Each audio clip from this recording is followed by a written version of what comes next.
ध्रुव भी बेसुध होकर उसकी तरफ बढ़े जा रहा था। उसे तो छत से गिर जाएगा, पर ध्रुव का सारा ध्यान ध्रुव को पैर से पकड़कर उसे गिरने से बचा लिया। उसने ध्रुव को बचा तो लिया था, पर ध्रुव अब ठंड के मारे कांप सारा तुरंत ही ध्रुव को अपनी गोद में उठा। पर सुबह होते ही ध्रुव का बदन बुखार से ले रहा था। बुखार उतरने के इंतजार में अब शाम हो गई। मौसमी बुखार है हमारे पहलवान को, मैं कुछ दवाई लिख देता हूँ, इनसे जल्दी आना आ गई थी। घर आकर उसने सोचा भी कि किसी बात के लिए परेशान नहीं करना चाहती थी। आज पूरे दोनों अब नींद में ही कुछ ना कुछ बड़बड़ाता रहता था। कभी इच्छा था उसने जब आंख खोली तो सारा उसके पैर ध्रुव का पैर पकड़ उसे पलंग से नीचे घसीट लिया। पल ही रही थी मानो जैसे वो किसी और ही दुनिया में चला गया हो। पूरा घर छान मारा, पर उसे ध्रुव का कहीं अता पता नहीं ठिठुरने की आवाज आई। सारा ने जब सिसकियों का बीच उसे गर्म कपड़ों से ढक देती है। तुम नीचे क्या कर रहे, बोलो। सारा की बात सुन ध्रुव कुछ न कुछ पड़। ध्रुव की आंखों में किसी बूढ़े औरत का साया नजर आ रहा था।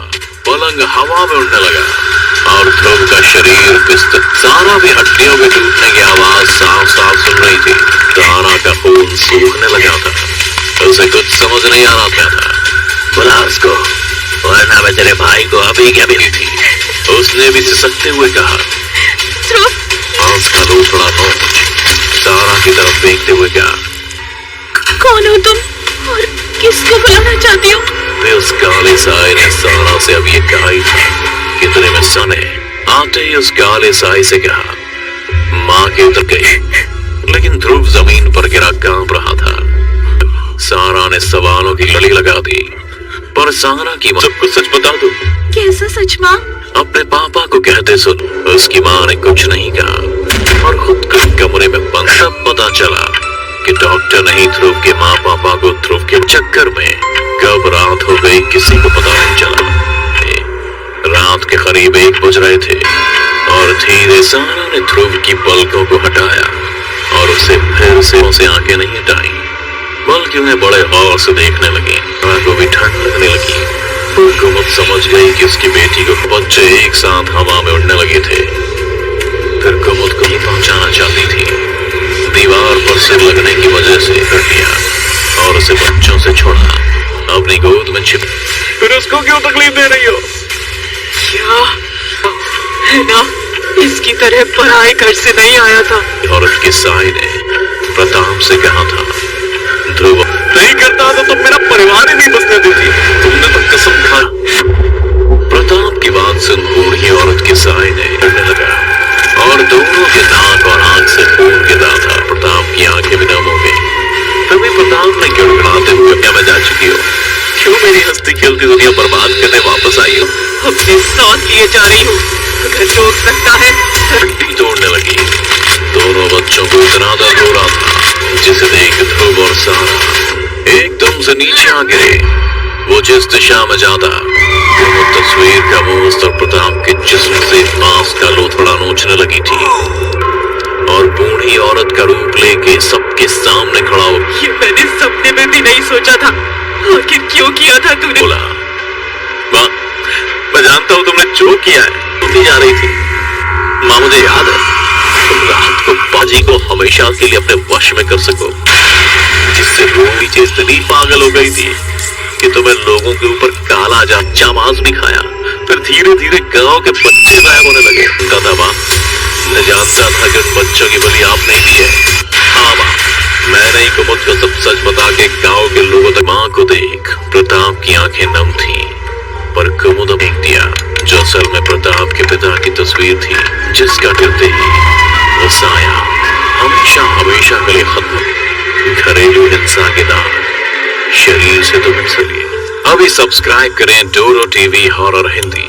अब हो सकता है अगली रूह कपा देने वाली कहानी के तकरीबन 1 बज रहे थे। काला साया उड़ते हुए नीचे गया है। ध्रुव ने जब नीचे ध्रुव भी बेसुध होकर उसकी तरफ बढ़े जा रहा था। उसे तो छत से गिर जाएगा, पर ध्रुव का सारा ध्यान ध्रुव को पैर से पकड़कर उसे गिरने से बचा लिया। उसने ध्रुव को बचा तो लिया था, पर ध्रुव अब ठंड के मारे कांप।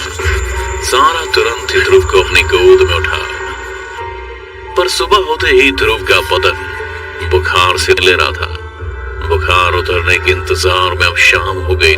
मौसमी बुखार है हमारे पहलवान को, मैं कुछ दवाई लिख देता हूँ, इनसे जल्दी आराम आ गई थी।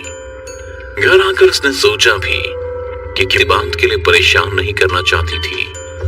आज पूरे दोनों अब नींद में ही कुछ ना कुछ बड़बड़ाता रहता था। कभी इच्छा था उसने जब आंख खोली तो सारा उसके पैर ही ध्रुव का पैर पकड़ उसे पलंग से नीचे घसीट लिया। पल ही रही थी, मानो जैसे वो किसी और ही दुनिया में चला गया हो। पूरा घर छान मारा, पर उसे ध्रुव का कहीं अता पता नहीं। ठिठुरने की आवाज आई।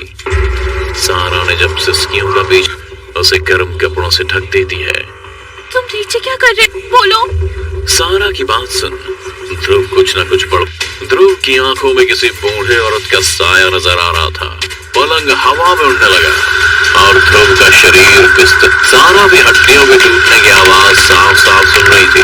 सारा का खून सूखने लगा था। उसे कुछ समझ नहीं आ रहा था। बुला उसको, वरना मैं तेरे भाई को अभी क्या मिली थी, उसने भी सिसकते हुए कहा। आंस का दूसरा नोच सारा की तरफ देखते हुए कहा, कौन हो तुम और किसको बुलाना चाहती हो? उस काले साए ने सारा से अब ये कहा ही था कि तेरे में सन है।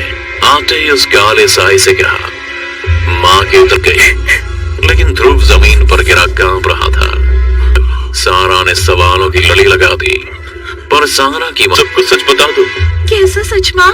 अपने पापा को कहते सुन। उसकी माँ ने कुछ नहीं कहा और खुद को कमरे में बंद। तब पता चला कि डॉक्टर नहीं ध्रुव के माँ पापा को ध्रुव के चक्कर में कब रात हो गई किसी को पता नहीं चला। रात के करीब 1 बज रहे थे और धीरे सारा ने ध्रुव की पलकों को हटाया और उसे फिर से उसे आंखें नहीं हटाई, बल्कि उन्हें बड़े गौर से देखने लगी। सारा को भी ठंड लगने लगी। कुमुद समझ गई कि उसकी बेटी को बच्चे एक साथ हवा में उड़ने लगे थे। फिर कुमुद को ही पहुंचाना चाहती थी। दीवार पर सिर लगने की वजह से कर दिया और उसे बच्चों से छोड़ा, अपनी गोद में छिप। फिर उसको क्यों तकलीफ दे रही हो? क्या है ना, इसकी तरह पराए घर से नहीं आया था। औरत के साए ने प्रताप से कहा था, ध्रुव नहीं करता तो तुम मेरा परिवार ही नहीं बसने देती, तुमने तो कसम खा। प्रताप की बात सुन बूढ़ी औरत के साए ने डरने लगा और दोनों के नाक और आंख से खून गिरा था। प्रताप की आंखें भी नम हो गई। तभी प्रताप ने गिड़गिड़ाते हुए, क्या मैं जा चुकी हो? क्यों मेरी हंसती खेलती दुनिया बर्बाद करने वापस आई हो? अपने साथ लिए जा रही हूँ, अगर रोक सकता है। हड्डी तोड़ने लगी।